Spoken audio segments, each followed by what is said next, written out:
As we know, Africa has the largest, youngest population. And so addressing issues of job creation is a matter of urgency. It's no longer a convenient thing to do. It's something that needs to be done as a matter of urgency. And so on our part, as Jacob's Ladder Africa, our excitement around Africa Climate Summit was the possibility of the number of jobs that would come, whether it was out of the EU deal in terms of investing in energy, or the agreement around carbon markets in terms of making sure that Africa gets its fair share when it comes to getting value for its carbon sinks and natural assets, or even industrialization. You know, the big project that was launched by His Excellency Dr. William Samoei Rito on the Africa Green Industrialization Initiative. Opportunities that were committed both by our governments as Africa, but also from different donors and investors. We believe, as Jacob's Ladder, in partnership with various partners who are here today, that if those projects are implemented, then they would actually translate to job creation on the one hand, and also just helping Africa to move along. And so as Kenya, we felt that it's important for us not to allow time to pass without taking stock. And so today we are gathered here hosting this event, which is called Africa Climate Summit at 1.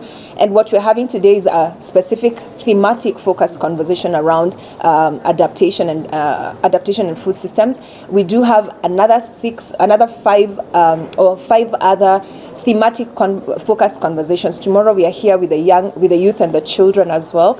And then in the next couple of weeks, we'll have a thematic focused conversation on finance, energy, industrialization, and natural capital.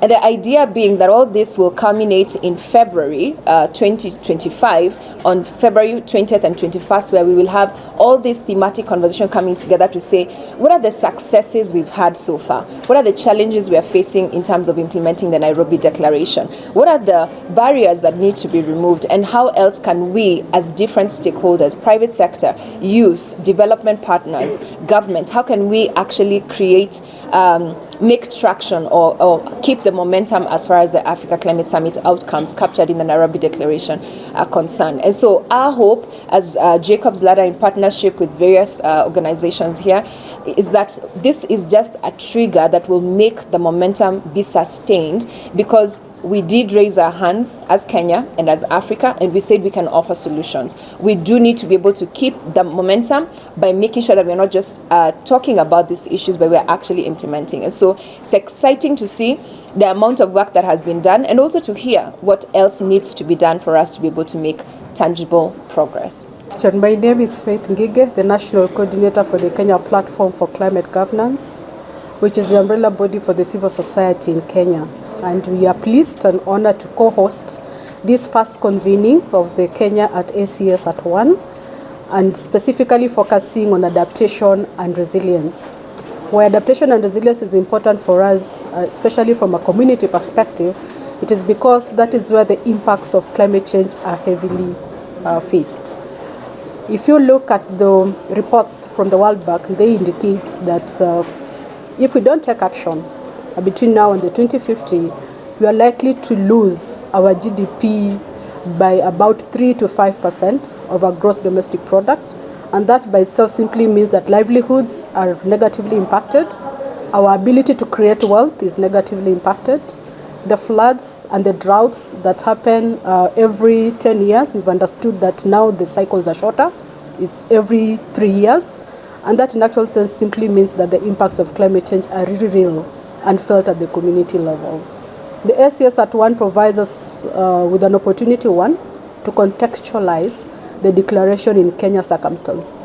Remember, the ACS declaration was African-wide, and therefore having a Kenyan convening that is separate from the whole of the continent gives us an opportunity to just look at that declaration with Kenyan lens and ask ourselves, where are we? Secondly, this convening provides an opportunity to move from rhetoric to action.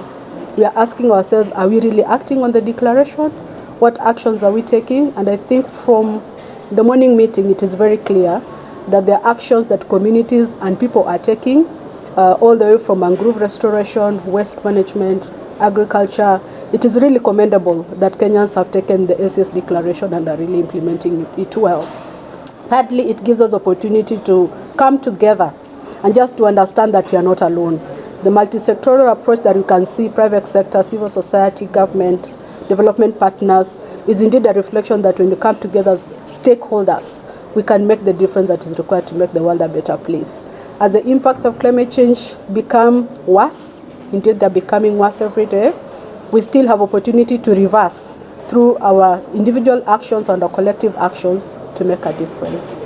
My name is Dr. Jeremiah Rito. I work with AGRA as a specialist for food system, land use, and climate. I'm really excited to be part of the taking stock at SCS at one, to be part of this conversation as well. I want to appreciate Jacob's Ladder for putting tomorrow particularly to focus on issues around youth in adaptation particularly. As you rightly mentioned, the Africa Climate Status Report of 2022 did highlight that young people are most affected by the aspects of climate change, and therefore it becomes an imperative. There is no way going around about it. It's important for us to particularly focus in ensuring that young people are engaged, meaningfully engaged in climate adaptation and resilience. And most important also to realize that a third of the African young people are unemployed, while the other third who are employed, they are vulnerably employed. And therefore it becomes very critical to ensure that the jobs that we engage in are really very important. I want to appreciate really Jacob's Ladder Africa and other partners that we've worked together to ensure really that young people are meaningfully involved, particularly in decision-making processes, and ensuring that they're involved in these particular discussions. Coming out from this particular discussion around climate resilience, there are very many young people in the room, and also tomorrow is really dedicated particularly to the young people, and therefore having young people involved in decision-making processes becomes critically important. And that's for an institution particularly as AGRA. One of the initiatives we're running is called the Youth Entrepreneurship for the Future of Food and Agriculture. And in this particular initiative, we intend to create 3 million jobs for young people across the African continent. And we are glad really that government of Kenya, together with other partners, are taking a step forward to ensuring that young people are meaningfully employed, particularly in agriculture. Koimbori, the head of KEPSA Consult and Circular Economy and Climate Change. KEPSA is the Kenya Private Sector Alliance. And us being part of the conveners of this forum is very important, because when you look at Africa Climate Summit at one, in the first summit that was held, that is in 2023, the private sector was key because we were heading to COP28. And remember, one of the key undertakings was that private sector was put at the helm because they realized that 70% of carbon emissions, so global emissions globally, come from the private sector. And us as the Kenya Private Sector Alliance, having a membership of over 2 million private businesses and over 45 million businesses through the International Chamber of Commerce Kenyan chapter, it means we contribute a lot when it comes to carbon emissions. So being part of this discussion, it helps us to play a key role to the question you've asked on renewable energy, manufacturing, and even creation of jobs. And remember, one of the agenda that the president had on the bottom-up economic transformation agenda is creation of green jobs. And when you look at the theme that was there for the last ACS was green growth and climate finance. So renewable energy space, the private sector is playing a key role. We are actually enforcing and educating our members to embrace renewable energy, from solar to wind to hydro, because this one will help to cut carbon emissions. And secondly, remember that also we are part of the Nairobi Restoration that is looking into giving jobs to the youths, the green jobs specifically. We saw some youths who are actually using that waste to burn it and to recycle it and actually use it as a source of heat. So the private sector, what we are playing is, we are playing a key role when it comes to renewable energy, because we look at it as a space that can actually employ the youths, give them a lot of jobs.